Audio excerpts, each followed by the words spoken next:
Oi, Au Pair Mama subscribers and those who haven't loved us just yet. Here is our fourth and final installment of our problem solving series. Enjoy. Step number 4, invite joint problem solving. Separate the person from the problem. Don't view the other person as your enemy. You have a problem that needs to be solved, and you're more likely to solve it if you have the other person's help. Get on the same team. Think of the other person as a teammate working on a mutual challenge, not an opponent to be beat. Looks like we really need to work together to come up with some ideas to help us solve this issue. Insist on a solution that meets both of our interests. If the other person offers only one option that doesn't meet your interests, invite them to work with you to come up with other options. That option might work for you, but it doesn't meet my interests. Can we work together to come up with some more options that will meet both of our interests? Do you think that this step is helpful? Yes 100%. Or no? Yes.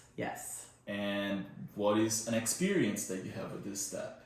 You and I and Jeff working as a team against Jack doing his homework. Okay. It's perfect. But there is a big problem. The problem is homework. The position, homework. The ask, tell, ask. Do you have homework? Tell me what homework you have. Why haven't you done your homework? But the problem solving, or working together for problem solving is a big thing, because if we tell him, or anything going on, if we tell another party this is how we're going to solve it, they might not be receptive. That might not be helpful to them.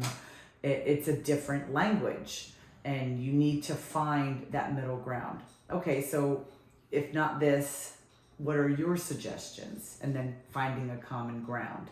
It's not a dictatorship sometimes, especially when you're involving with family and you're a family member. I'm not the boss telling you what you need to do and how you need to do it. Here are your tasks.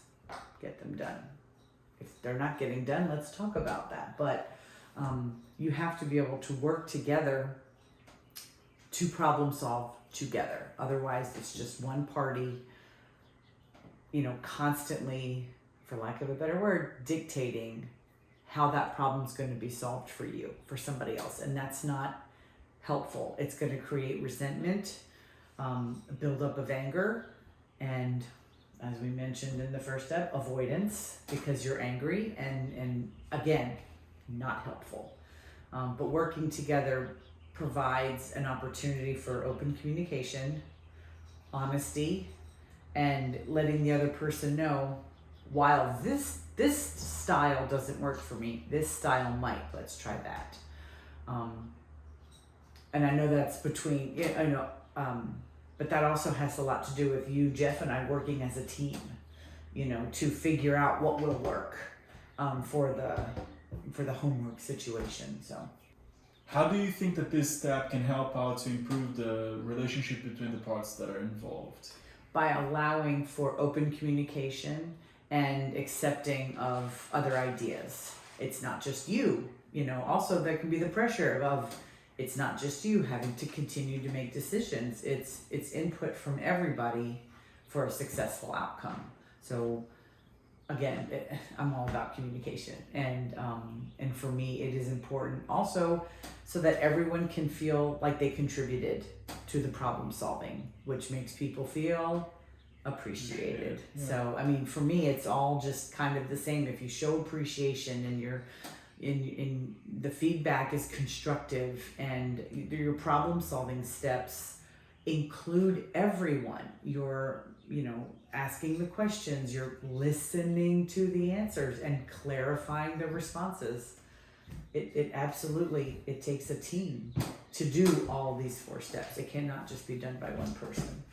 I think it also helps out understanding the responsibility, like what you're expected to do, rather than just I'm assuming this is what I'm doing, and because I'm assuming, by the end, if one of the parties is unhappy, then it's just, I didn't know that. Right, it's also me assuming, well, why didn't you know? Yeah. I implied X, Y, and Z, It's being clear on your expectations too. Like I expect him to be a part of communication and problem solving within the family because he is family and that's what our expectation is. Yeah. Awesome. That's the fourth step. This is the end of our series about conflict resolution. I hope that you guys enjoyed it and stay tuned for more videos and more knowledge from Au pair, mama. all of us. Ciao. Ciao, ciao.